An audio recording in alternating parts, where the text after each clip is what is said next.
So it's really my pleasure to introduce Professor Hoyt Long, an Associate Professor of Japanese Studies in the Department of East Asian Languages and Cultures at EALC, right? Yeah, okay, at the University of Chicago. He holds a BA from the University of Oregon, and his PhD is from here, our Department of Asian Languages and Cultures, which is a wonderful thing. I see people hugging him. I think we're all happy that he's back. As we'll hear today, his research explores the history of media and communication, geography and environmental history, and cultural analytics. His first book, On Uneven Ground, Miyazawa Kenji and the Making of Place in Modern Japan, explores how space was imagined in Japan's interwar years, paying particular attention to the author Miyazawa Kenji and the nation's domestic and internal peripheries. What we'll be hearing today is about part of his more recent project, extending his interest in geography and networks into computational analysis of literary communities. So please join me in welcoming Dr. Hoyt Long to talk about a history of distant reading in Japan. Thank you.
That's better. Okay, I didn't switch it on. Many of you may know that I've been sort of exploring some of these quantitative and computational approaches, which sort of go into the umbrella term digital humanities, though I think that term obscures more than it clarifies. Distant reading, cultural analytics are perhaps more appropriate labels, but these two carry their own kinds of baggage. In the plainest terms, I see this quantitative work as a kind of exploration of what numbers can tell us about words, and how reasoning about literary texts quantitatively might supplement other ways of knowing them.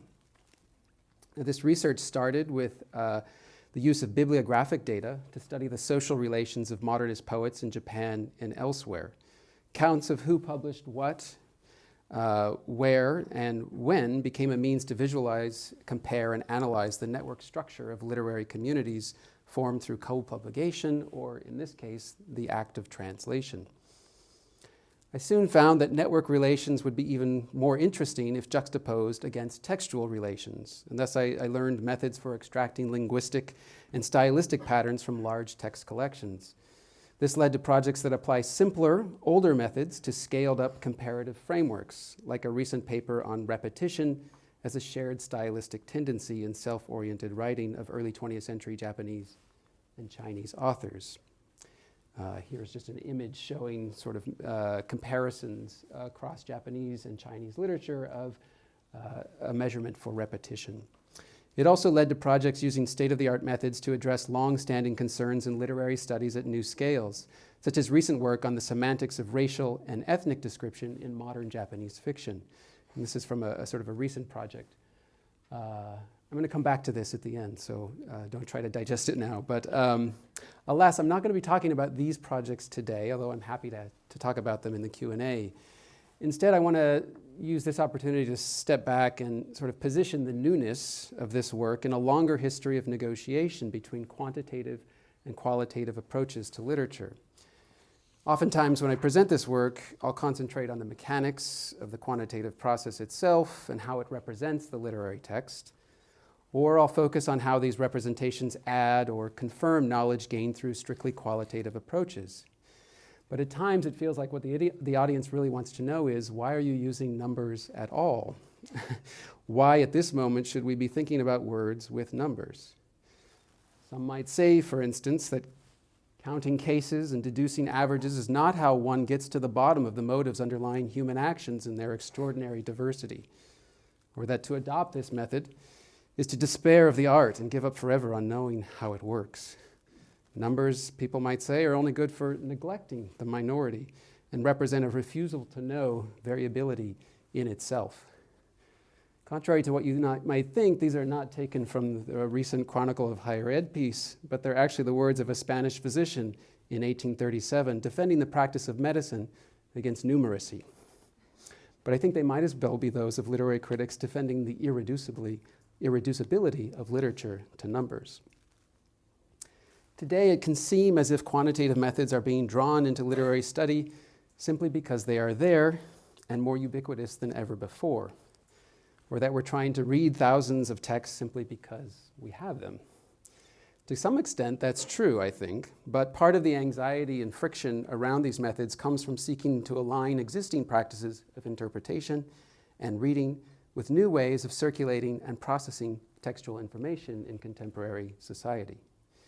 In this sense, to borrow Frederick Jameson's insight, the justification for using quantitative methods might lay less in claims and counterclaims to scientific validity or technological progress, but in the concrete character of a society where those methods have come to seem essential for comprehending that society.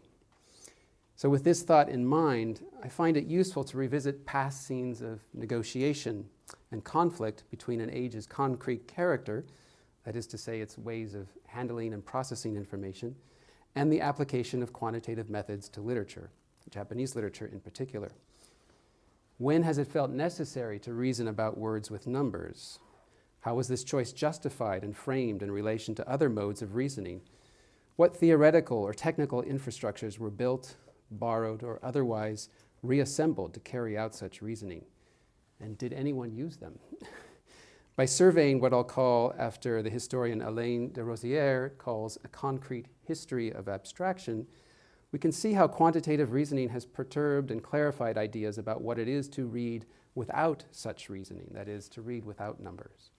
And the result, I argue, is an ability to resituate the critique of numeracy into a more productive debate about competing forms of knowledge and concepts of literature and literary value that each of these ways of looking affords. So I'm going to do this history in 4 acts, chronologically arranged. Act 1, literary criticism as formula. So I'm going to start with the well-known Meiji novelist, Natsume Sōseki. For him, the turn to quantitative reasoning began as a problem, really, of information management. In the preface to his Theory of Literature from 1907, he described his struggle as a student in London to master English literature, or even to decide how to go about studying it. The Japanese government had sent him there to acquire expertise in the subject, but with no guidance as to what expertise meant. Left to his own devices, Sōseki first attempted a brute force approach in which he grabbed, quote, every work related to English literature that he could get his hands on and flipped randomly through as many pages as possible. Also reminds me of my graduate student days. Pausing at one point to compare the number of books he'd read with the number he still needed to read, he concluded that he had, quote, to make a drastic change in his approach to studying. Years later, he communicated this lesson to his students at Tokyo Imperial University. In a lecture on 18th century English literature, he warned them that it is certainly no easy task clearly and accurately to evaluate the dozens or hundreds of writers who appeared within a span of 100 years. Even among Western scholars, there are many who, beyond the confines of their own historical specialty, have yet to look at works that even ordinary people have read. What was one to do, in other words, as a scholar or educator with so many books? This is the question he faced. Now, this desire to comprehend some larger notion of the whole itself signals, I think, a specific orientation to the project of knowing and reading literature. As historian Chad Wellman writes of the invention of the German Research University, any suggestion that new practices or technologies are needed to process more and more books is, quote, to assume the normative value of one form of reading over another. In Sōseki's case, the only way to read all of 18th century English literature was to think about the literary text more scientifically, not as a singular creative act or in light of one's personal tastes, as these perspectives, according to him, only led to incommensurable opinions rooted in individual or collective value systems. But rather, he wanted to read it as a, quote, a material of objective research about which certain empirical facts could be agreed upon and compared. For instance, the type of rhymes that a verse contains or the number of lines it has. These are coming from his lecture on 18th century literature. He wished to develop a form of taste that would transcend local hierarchies of value because it responded, quote, to none other than the order, length, and structure of materials used in literary works, and also to their relation and arrangement. Only on this more objective interpretive field could one read at the scale of a century, or more critically for Sōseki, at the scale of the world.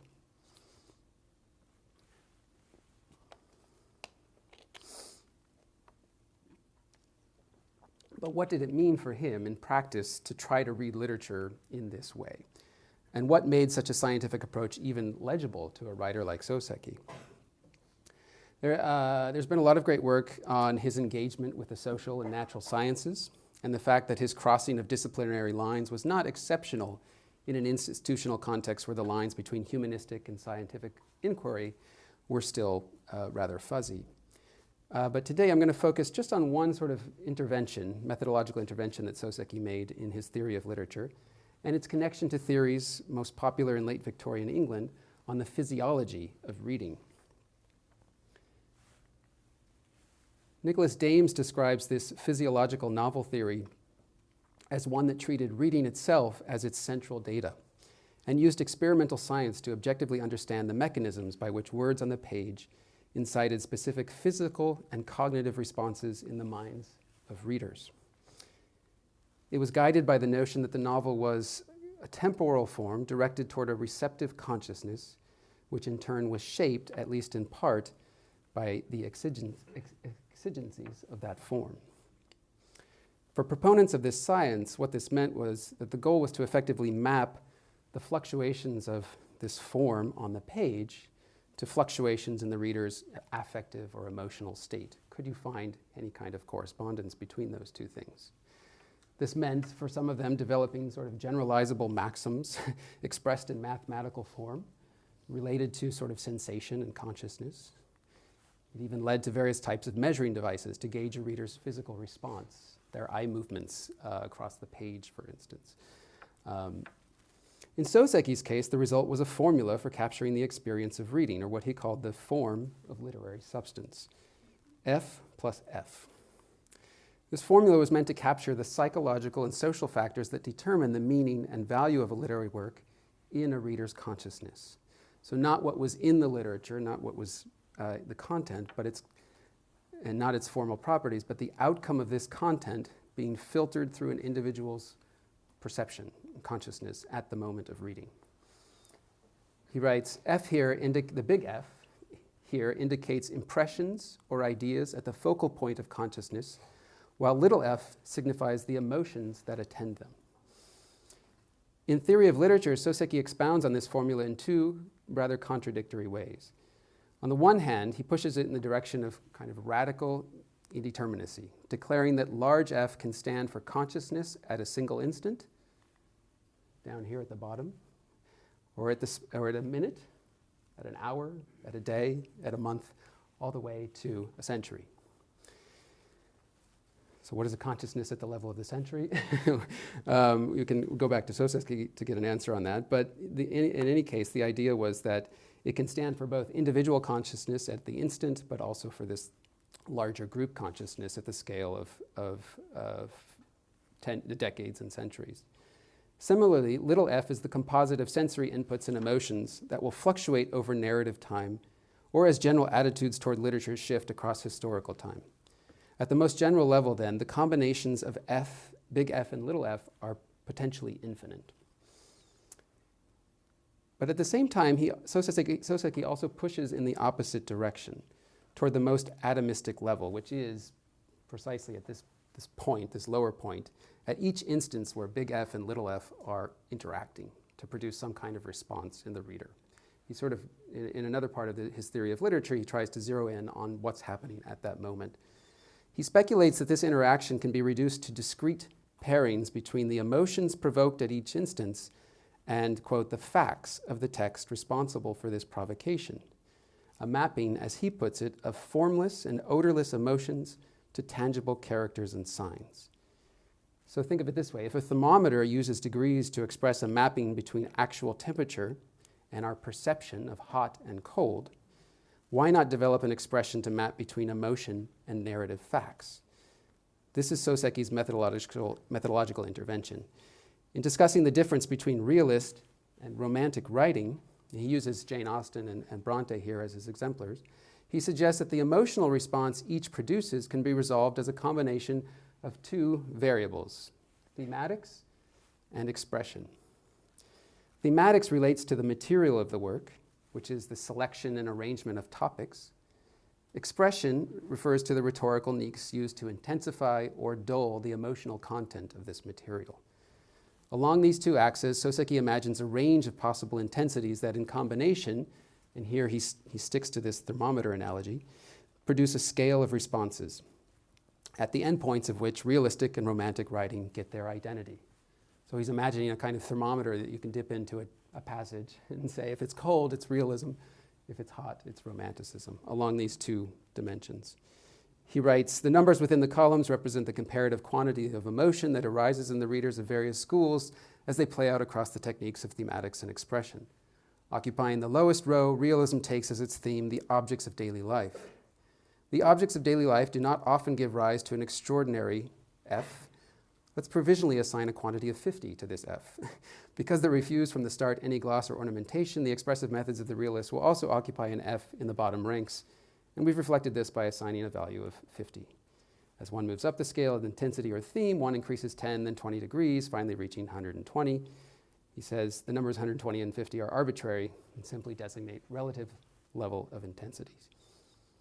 So two things I want to note about this. First, it's an imagined pairing of emotion with fact. We have no idea how he gets to 50 or 120 or how you would even begin to sort of actually test this kind of theory. Second, though, and this may seem inconsequential, but it's the table itself. For despite the imaginary origins of the values, their visualization in tabular form represents a critical piece of sort of methodological infrastructure for reasoning quantitatively about literature. Akin to its function in 19th century statistics, the table produces an equivalent space wherein passages can be related to one another along just these two dimensions. These dimensions position each passage on a common scale, generating a new fact, in quotes, about their relation to each other. And this was ultimately Sōseki's way to try to bypass subjective hierarchies of aesthetic value. A realist orientation toward reality was no truer than a romantic one. They were merely points on a continuum marking different arrangements of thematic and expressive elements. As to which of these two orientations to expression and thematics will captivate you, he wrote, it's a matter of the times, your age, your gender, and ultimately your innate preference. Now, to be clear, my point is not that Sōseki had actually arrived at a purely objective method. Objectivity, as historians of science have long taught us, is comprised of specific practices, tools, and complex networks of ideas and things. As historian of science Michael Gordon writes, scientific languages are not born, they are made, and made with a good deal of effort. As far as I can tell, Sōseki's idea to take the temperature of literary works was itself stillborn, but not its underlying premise. Here I'm moving to Act 2, making literary criticism count. In fact, the English critic Vernon Lee, whose work represented the last kind of gasp of this Victorian physiological theory, she also sought correspondences between, quote, the pattern in which an individual author sets his words and the patterns elicited in the mind of the reader, between empirical form and cognitive response. In a 1923 essay, she proposed taking random samples of works by different authors and counting the frequencies of different parts of speech so as to bring to light remarkable and suggestive differences in the use to which these words were put. And here is just an example of what she was doing, basically just counting parts of speech for some passages, from about 5 different authors. And she doesn't use the table form, but she sort of sets them up here above the passage. Now this too, Vernon Lee's work remained mostly a thought experiment, but such experiments, repeated enough, have a way of becoming real. And in 1935, a scholar of educational psychology and a recent graduate of Tokyo University's psychology department, Hatano Kanji, published Bunsho Shinmigaku, or the psychology of style. It includes a case study directly inspired by Lee's work, and one which would have a profound impact on future attempts to reason quantitatively about literature. It marked a transition from grand formulas to rudimentary counting, but also from a focus on reader response to authorial style. So in this transition from Act 1 to Act 2, there are some lines of continuity, but also discontinuity. So like Sōseki, Hatano worked at the intersection of psychology, sociology, and language. But instead of William James, Herbert Spencer, and British rhetoricians, which was who Sōseki looked to, Hatano looked to Gestalt psychology and the field theories of Kurt Lewin, the social theory of Emile Durkheim, and the linguistic theories of Saussure and Charles Bailly. What he gleaned from each was an understanding of individual expression as partly determined by the wider systems and communicative contexts in which such expression was formed. Also, like Sōseki, Hatano sought through quantification a new kind of objectivity. His concern, however, was with destabilizing fixed hierarchies of stylistic value. So and these hierarchies, according to him, equated specific rhetorical styles with specific internal mental states or aesthetic effects. He wanted to get around these by attending to the sociality of language. Ultimately, stylistic analysis via counting was a way to get at the individual psychologies of authors by isolating the uniqueness of their stylistic forms, what he's called bunsho no keitai, isolating their uniqueness against the backdrop of all written language. As he put it, the psychological study of style at root is the study of how life's emotions are expressed through specific emotional forms, or he puts in parentheses, language. In one respect, this is nothing other than the study of the characteristics, the tokucho, of language. So what did he mean by tokucho? How did he seek then to sort of get at this problem? So in his theory, basically sort of laid out, linguistic characteristics add up to this specific emotional form, or bunsho, what he's calling bunsho, and I'm translating as style. Now, these forms are a selected subset of all possible forms one could choose in writing. And in this selection process, he's hoping to discern something of an author's psychological orientation. Now, this last step actually put Hatano in conversation with one of the first entry points for descriptive statistics in the Japanese Academy, which was psychological and educational testing. I don't have evidence that he was in direct contact with researchers doing this kind of testing, but it's reasonable to suspect that his quantitative turn was a refraction of these other currents, and they certainly sort of traveled in the same circles at the University of Tokyo. He drew on these currents in trying to map linguistic form to mental state, building on a basic premise that the frequencies of certain linguistic elements add up to a kind of a fact of stylistic difference. And he reinforces this through a simple case study that compares, he just takes two texts, a work by Tanizaki, Junichiro, and a work by Shiga Naoyo, and he uses just 5 elements to analyze them. Sentence length, turns out Tanizaki sentences are longer. Phrases per sentence, Tanizaki uses more of those.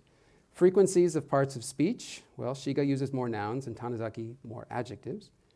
The use of figurative language, turns out Tanizaki relies on simile, Shiga on implicit metaphor, and then the complexity of sentence structure, kobun. Tanizaki sentences are more structurally complex.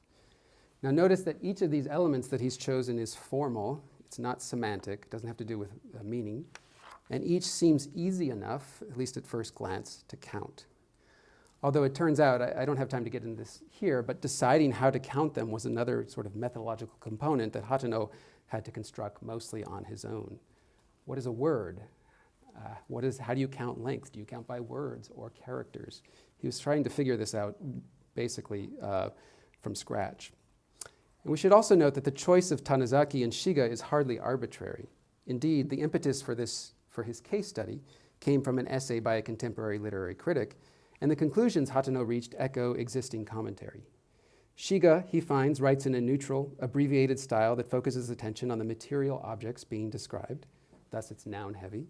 Tanizaki, in contrast, tends toward an expressive, socially oriented style that emphasizes his own perception of the object. The first style he labels as taigen gata, or the substantive type, and the second yogen gata, or declension type, a reference to the parts of speech predominant in each. That is to say, nouns for Shiga on the left and adjectives for Tanizaki on the right. And this is how he sort of tried to produce, this is his table, his version of the table, where he simply just listed the words based on parts of speech and tabulated them at the bottom. Now, while his conclusions seem only to circle back to qualitative claims, we shouldn't lose sight of the methodological innovation that makes it possible for him to think in terms of these general categories. In his analysis of sentence length, he relies on some of the most basic tools of statistical reasoning available to him, frequency tables and averages. The first allows him to compare the distribution of sentences of a given length, which is to say their variance. And this, you can think of this part on the left as basically a histogram. If we were to render it in today's visual language, you'd see a bar chart where there would be a peak for Tanizaki at this point, with sentences at the length of 30 to 40 or 41 to 50 characters, whereas for Shiga, the sentences tend to be shorter, so their peak is much earlier at the length of from 1 to 30. The second sort of thing he adds, the basic concept of averaging, allows him to reduce this variation into a single number and to treat this number as capturing a general underlying regularity in the work as a whole. Now, these tools seem very routine and basic to us today, but of course they come with their own long, kind of contentious histories. In applying them to literary texts, Hatano was carrying out a conceptual translation that brought the text as object into a new kind of equivalent space. In this space, he could treat patterns discerned in one text as distinctive of the author's writing as a whole, but also distinctive in relation to other authors. A text's uniqueness now lay in its deviation from some implicit norm or average, whether the norm of the author in particular or literature in general. He's not able to sort of capture literature in general, but he has this kind of idea in mind. Hatano applied this reasoning to the other linguistic features he deemed important, but also expanded his analysis to other topics like modality and the use of color words in fiction by men and women authors. Now, as he explained it in Psychology of Style, he believed he was writing at a moment when social fragmentation under modernity and the increasing range of stylistic voices this produced demanded a renewed focus on an expression and how one can communicate individual experience in this fractured landscape. Right? So people have more ways of speaking and addressing one another, and so he's sort of wants to figure out how do individuals then begin to individuate themselves in that linguistic landscape. Fellow psychologists didn't much care for the work at the time. They told him to go back and do the educational stuff. This isn't what you should be doing. But a few linguists and literature scholars took note. And by the 1950s, his case studies had become the cornerstone of a next wave of quantitative reasoning. So this brings us to Act 3, literary criticism on a curve. Now, in the intervening years, from 35 to the 50s, you see the rise of information theory, the discipline of psycholinguistics, two disciplines that encourage an orientation to language as a form of information constrained by statistically measurable principles. As the psycholinguistic George Miller explained it, in a world where people say so much, we need a, quote, general statistical orientation to tell us what kinds of utterances are important to consider. So for researchers in Japan, this meant scaling up the statistical power of Hatano's methods by adding more samples, giving more attention to sampling procedures, and using statistical description itself as a kind of interpretive lens. They found an audience for this kind of work in Keiryo Kokugogaku, or Mathematical Approaches to the Study of Language, a journal which featured specialized studies alongside more general introductions to statistics. And then there was also a spate of new monographs with titles like The Science of Words, New Directions in the Psychology of Writing, How Can Literary Works Be Understood Scientifically, and The Science of Style. And what's interesting is that each of these sort of began with literature as their first object of analysis. I'm going to give you just sort of a brief introduction to some of this work. One of the first things that stands out about it is its focus on enlarging the background against which stylistic uniqueness was to be evaluated. Consider this table, which appeared in Nakamura Akira's 1958 essay on rhythm and its connection to style. Like Hatano, he initially focused on sentence length, but based his measurements on 50 literary works instead of 2, and sampled across several decades. The result was a version of Hatano's simple frequency table on steroids. While he set out with the same analytical objective, which is to say to differentiate authorial style, he felt that evidence for deviation from an implicit norm had to come from a broader representation of that norm. And this, in essence, meant counting more, a strategy that was common in studies of this period. The primary consequence of this was an expanded equivalence space within which to relate literary texts, although there was very little thinking, as far as I found, on what this enlarged space actually corresponded to. That is, what image of Japanese literature was sort of baked into these larger samples. They don't spend much time talking about that.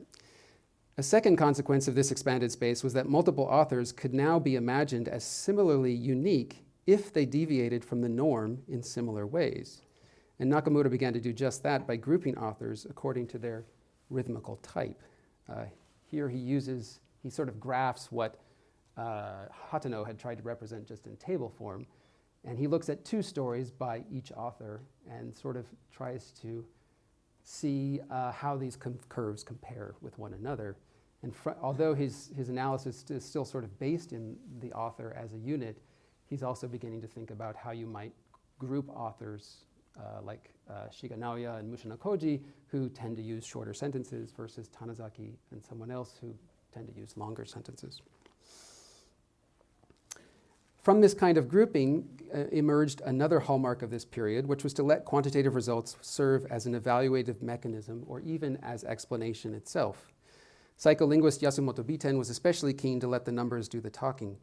For him, statistical models, once aligned with empirical data, became themselves a way to classify stylistic tendencies in an author. Thus, for instance, he was interested in how the sentence lengths of an author observed across a large enough number of samples would always converge to a normal distribution or a bell curve. These are the sentence lengths of works by Mori Ogai. The curves might look different for each author, which is to say that the center of that curve might end up in a different place, but the fact that this particular stylistic feature appeared to always conform to the same fundamental principle meant that authors could be rigorously compared according to the shape of their distributional curves. Thus, one could argue that Mori Ogai and Shiga Naoya vary their sentence length according to their own internal tendency, which can be described as a bar graph or as a mathematical function. And in fact, he sort of wrote out the formula. This is the formula according to which Mori Ogai chooses his sentence lengths. And he'd repeat this kind of analysis for all the stylistic features highlighted by Hatano, part of speech, color words, metaphor. They tend to sort of rely on the same elements. But he's basically treating statistical models as their own kind of universal language. A third important example from this period is from a co-authored work by Kabashima Tadao and Jugaku Akiko called The Science of Style. They largely relied on the same stylistic features, but also expanded into other types of features and used 100 samples instead of 50. However, in their efforts to map linguistic proxies with the expressive orientation of a literary passage, they adopted a mixed methods approach that slid between macroscopic and microscopic analysis. So on the one hand, they tried relating their 100 samples to each other in an equivalent space described by more than one feature. In particular, they plotted passages along 2 dimensions, the ratio of nouns and the ratio of verb to adjective use, or what they called MVR. So on right here on the left, you see their attempt to plot all 100 samples based on the percentage of nouns, which is from left to right. So the further right, the more nouns. But then also based on verbs at the top, adjectives, and sort of auxiliary words like adverbs. So now they're sort of trying to see if they can find correlations between the uses of these parts of speech. From this, they developed a way to combine the verb and adjective ratios into this thing they called MVR, and then plotted it in this two-dimensional space. And what I think is sort of interesting about this is that once the texts have been reduced to these points, they can then start to try to group them according to their shared characteristics. So Tanizaki and Shiga are here, but it turns out Shiga is more in the middle. He's not sort of the stylistic antipode to Tanizaki, but rather they find that Ibuse Masuji's work is, which is to say it's more noun-filled and also tends to have fewer adjectives and verbs. So I want to move, in the interest of time, move to the fourth and final act, which is quantitative reasoning without numbers. Now, one thing you may have noticed in this history of quantitative reasoning is the inverse relation between numeracy and literary theory. As investments in quantitative methods increase, boosted by growing institutional cohesion and methodological standardization, theoretical claims narrow and draw away from familiar interpretive concerns. The result is that while Sōseki's forays into quantitative reasoning are well known, I suspect few of you have ever heard of Hatano, Nakamura, Yasumoto, or Kabashima.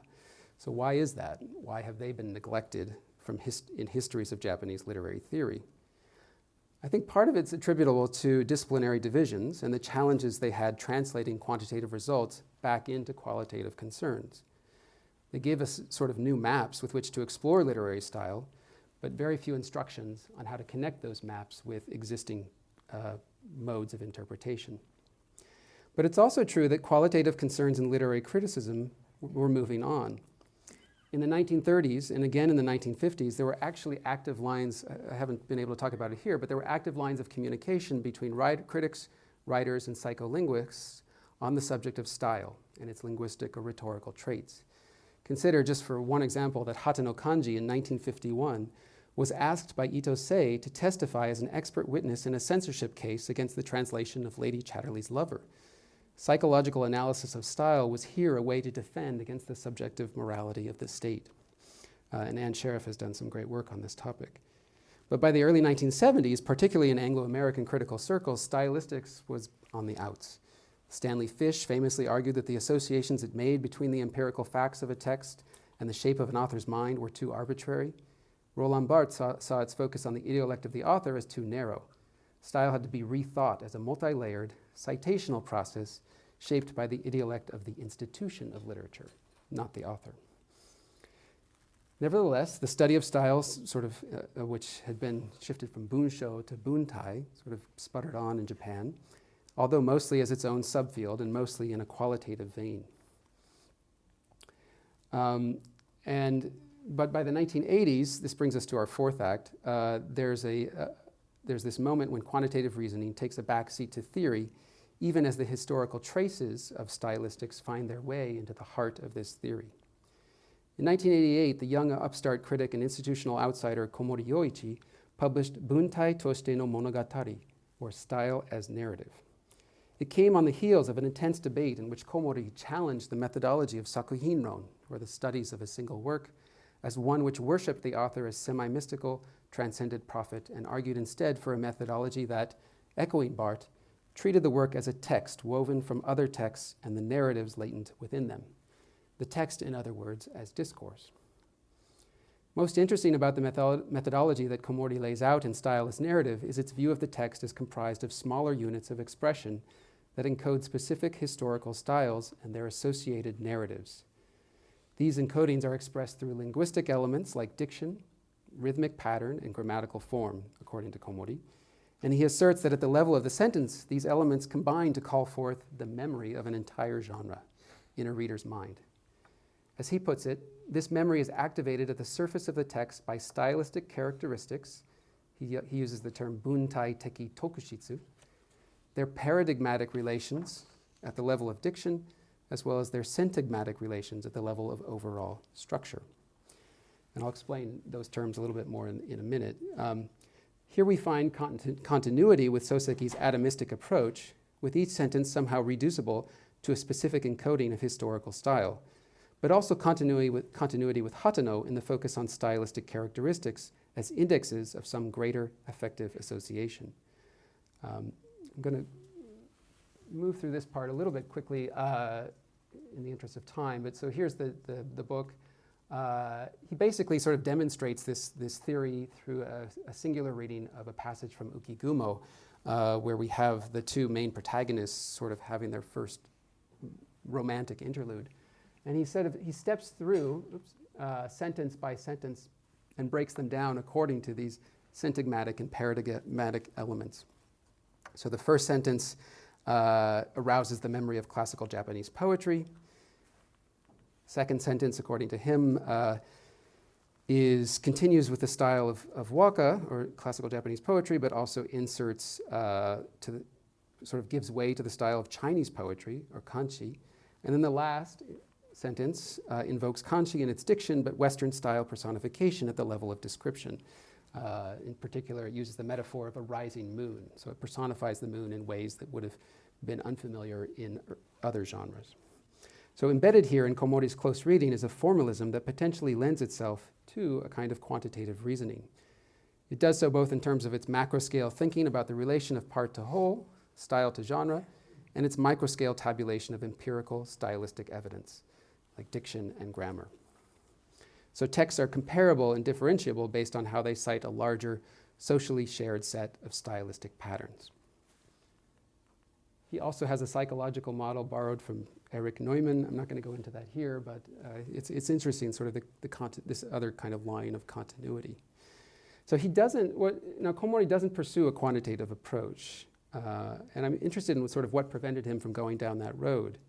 Was it a reluctance to think beyond the individual example? Was it the challenge of trying to enumerate the stylistic features he was interested in?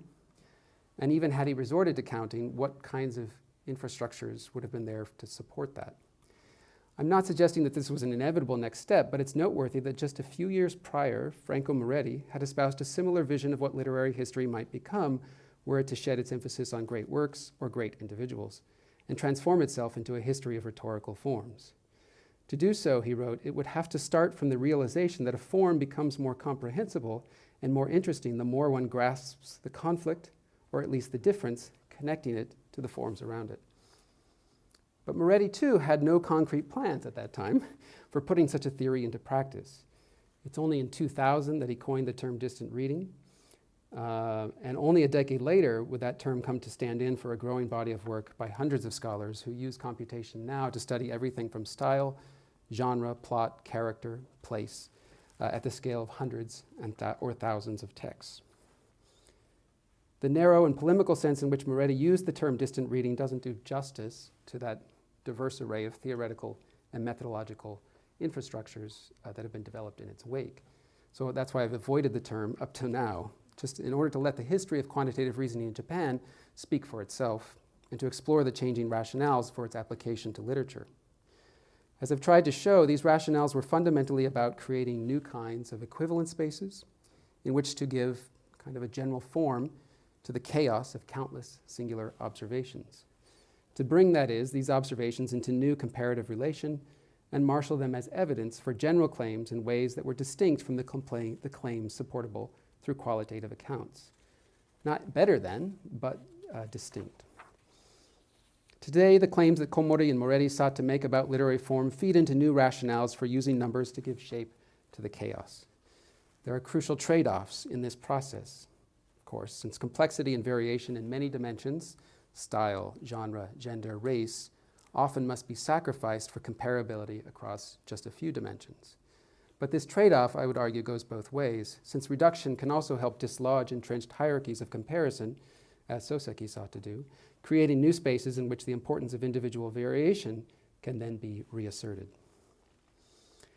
Let me conclude by saying that the renewed fascination with making these kinds of trade-offs has a lot to do with the increased sophistication of the tools we have for extracting information from texts and the larger samples we have from which to draw this information. Now, these factors generate equivalent spaces that, different from the past, and the ones I've shown you here, are bigger in scale and account for the interaction and combination of many more textual elements. We're not just looking at sentence length or some small set of elements, one at a time. Access to these tools and corpora remains uneven across disciplines and languages, and there's still a ways to go for Japanese literature. But we're at a point now where we can reason quantitatively about not just two, not just 50, but hundreds, even thousands of texts,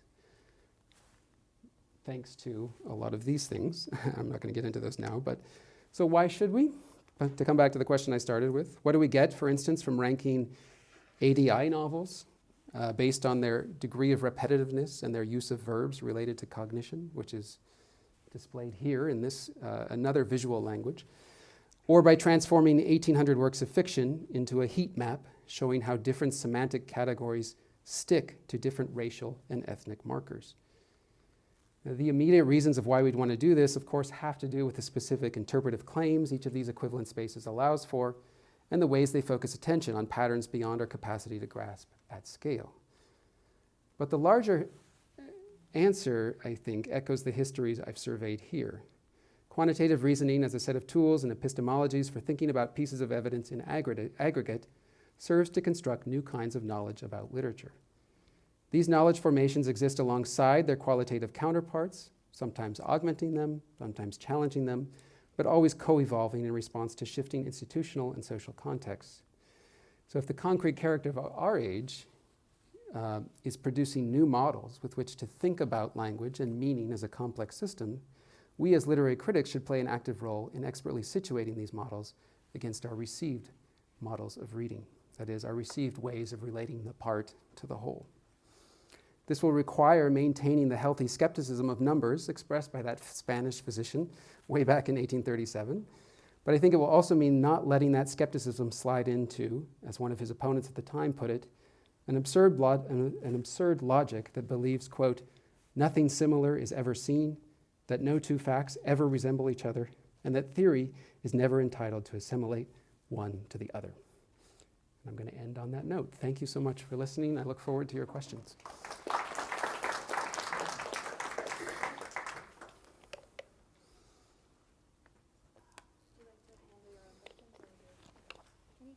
Yeah, sure, I can.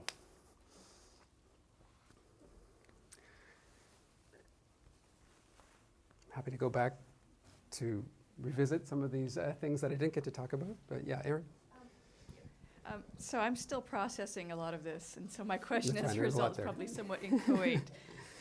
But one thing that kept coming back to me as I was listening to this is that all of this seems to be predicated upon very normative understandings of what reading and what reception and what genre are. Yeah.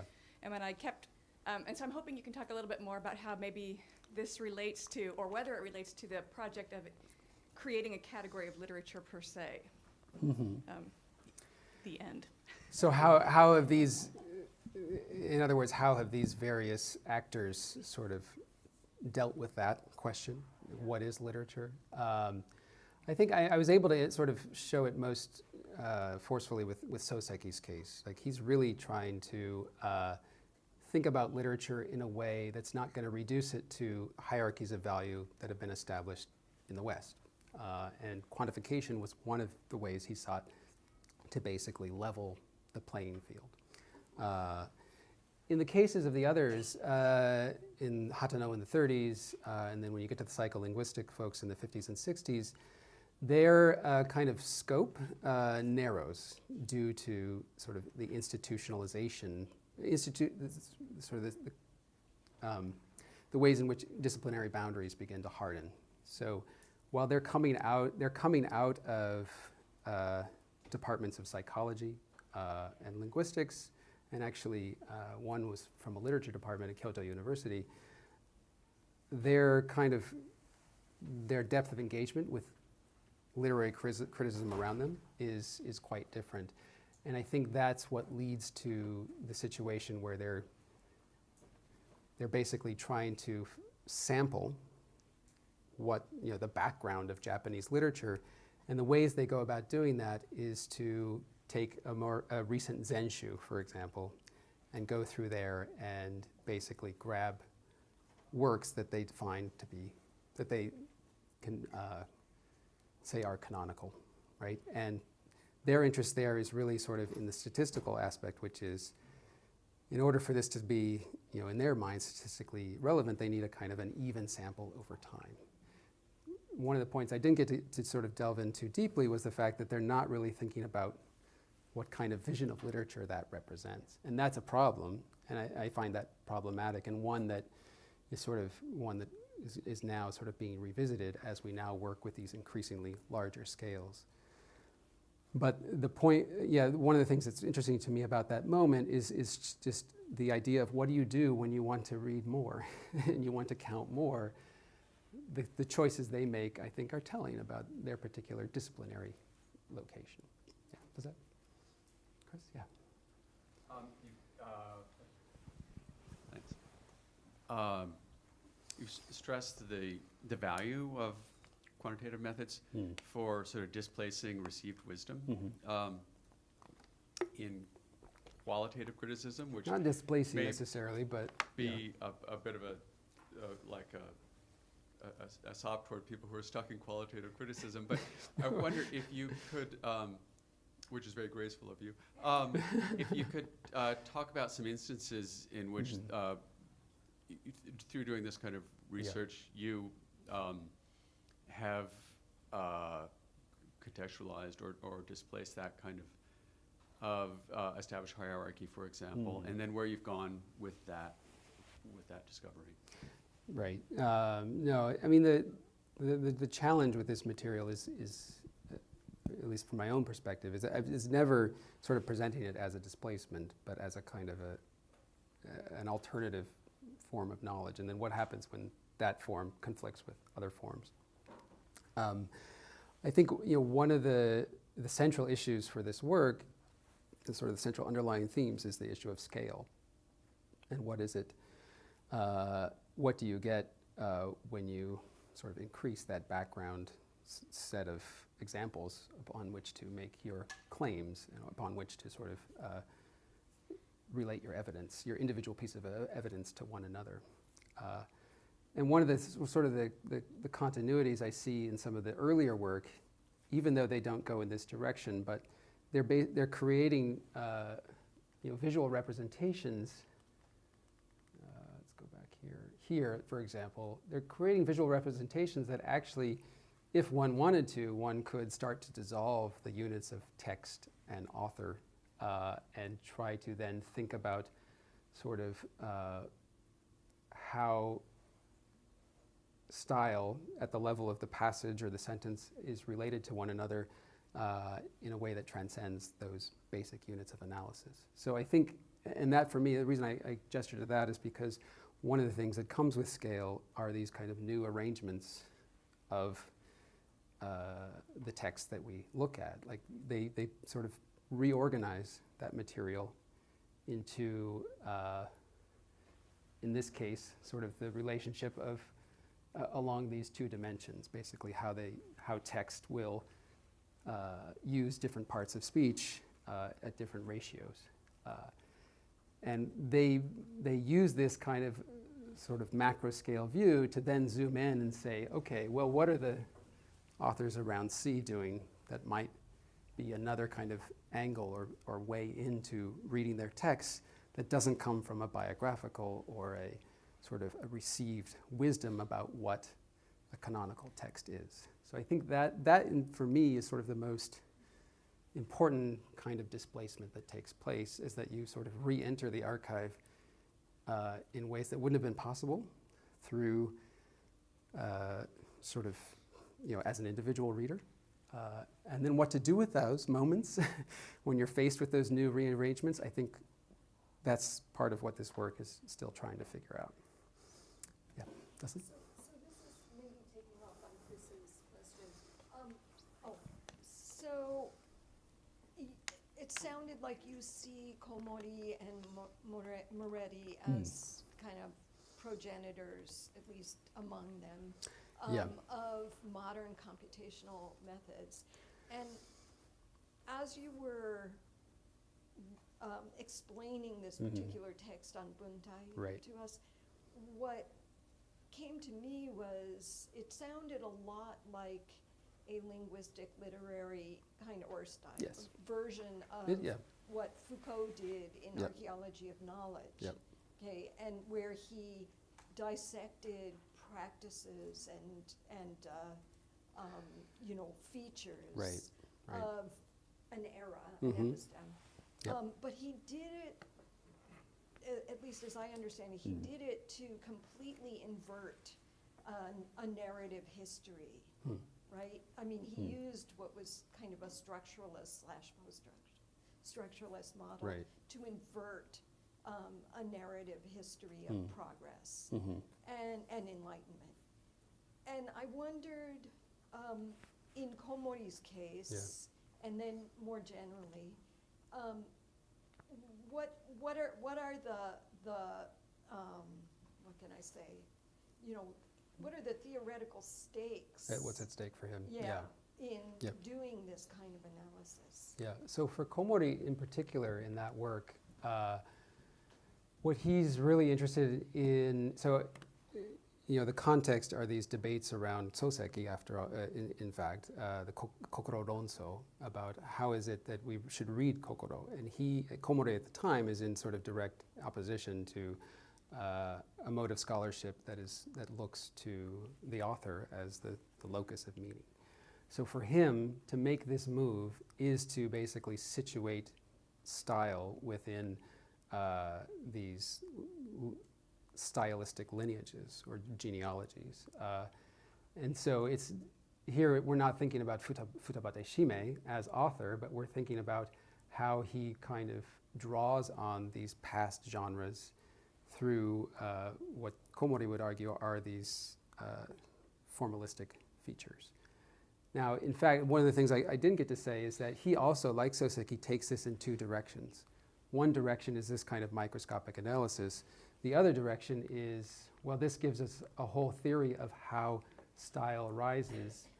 And in fact, he actually does kind of come back to give a place to the author by saying that in Futabate's particular arrangement of these three sentences in this way, he creates this new hybrid form, and every text and every author does that. So he comes back to the kind of this radical complexity. And so I still haven't sort of wrestled with the tension in their own work between those two modes of reading. But ultimately, he is trying to create a larger theory of how new forms arise, right? So it's essentially a model of how style changes over time, the evolution of style.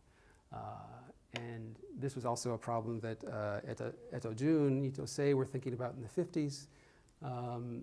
But here he resorts to this kind of this grand psychological model to think about how through the interweaving of these kind of signals based in diction and grammar, one can both draw on existing styles, but then also create something new from that. Yeah, so I would say that's what's sort of at stake for him. Oh, thank you so much. This is very interesting. So I'm wondering if there's people in this new field make use of machine learning? Yeah. So Yeah. they do. So what They kind do, of yeah. work is available? I'm curious. What's that? What kind of work is So cutting edge? actually, I have this is from an essay that's coming out quite soon, this is based on machine learning. So these results, it's a little bit hard to read. These are individual titles of iNovels. But so for those who aren't familiar, machine learning is essentially a way to build a model of some kind, build a language model with various stylistic features, and then look at sort of different categories of writing or different collections of texts and say, okay, I know this style is associated with this set of texts. It's not associated with this other set. I'm going to learn, learn from the texts that I know are associated with this style or not. I'm going to I'm going to machine learn on those. And then I'm going to use what's created from that to go and identify other texts that I haven't seen based on those properties. So these results basically show if you train a machine learning model on sort of the amount of repetition in a text, the use of certain kind of words related to cognition, and then you say, okay, predict for me what type of text this is. Is it an I novel or is it not an I novel? These are the sort of the probabilities you get from that. So yeah, machine learning is very much being used in a lot of this work as a way to do things like genre identification. I think that's probably the most prominent arena in which it's being used. But it relies on this idea that, okay, I have some expert knowledge about what stylistic elements are associated with what type of writing. I'm going to use that knowledge and then expand on that to explore a larger corpus in ways that I couldn't do as a human reader. Yeah. Allison?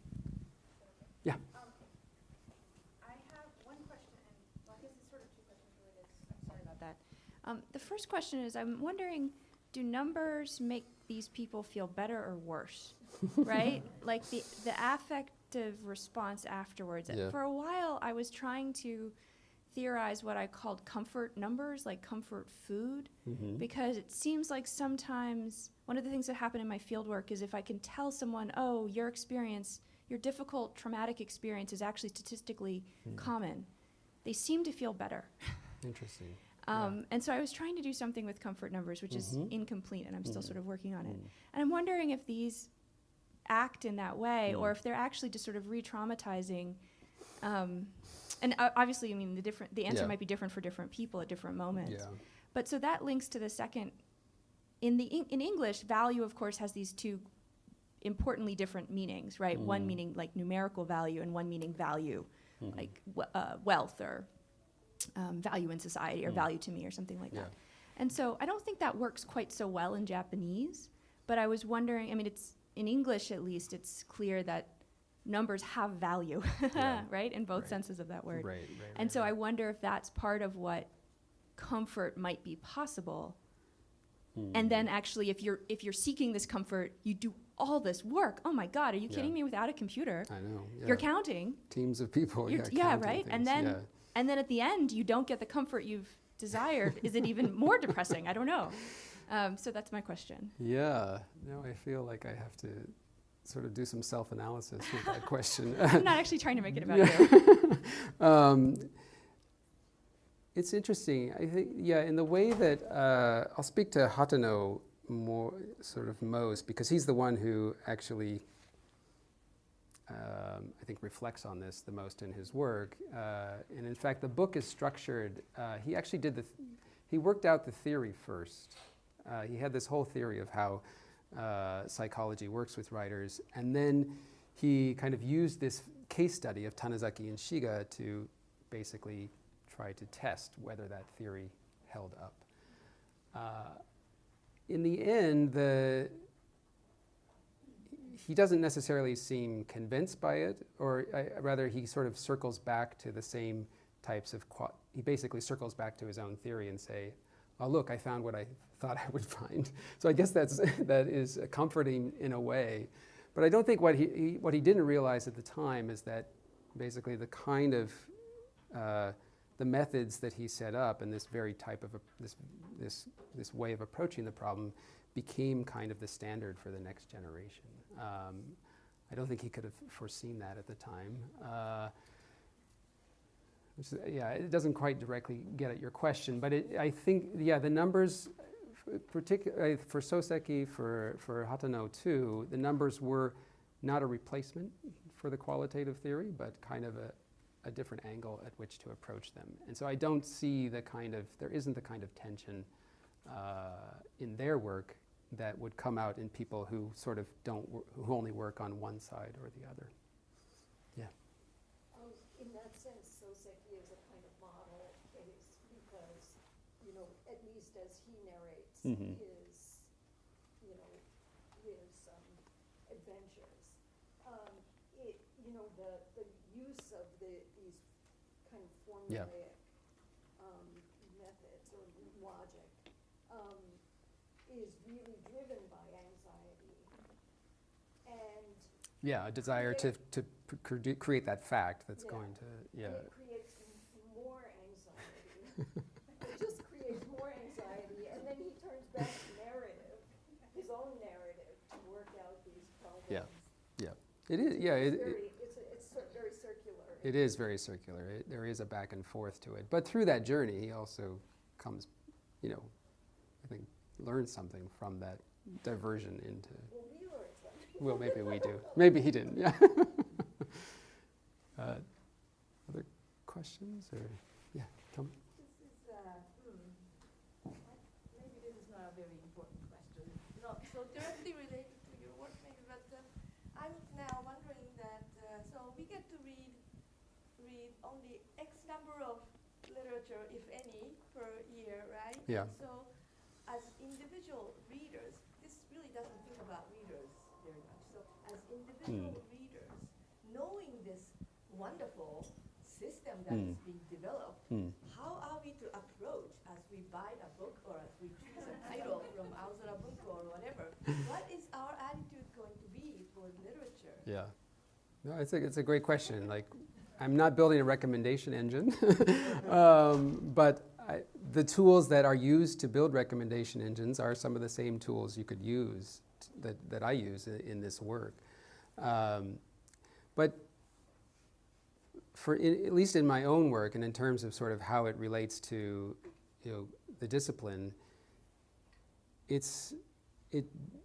because you're sort of working at this expanded scale, you're seeing texts that you normally wouldn't have any reason to look at, or you wouldn't have known about. So rather than neglect the minority, as one criticism is, it actually exposes either the unread texts that are the great unread, or it exposes outliers that weren't recognizable when you were looking at it through a certain kind of lens.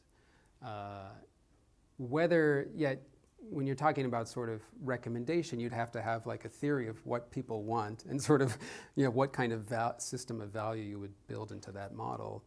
That's a little bit different than sort of the aim of this work, which is really to take,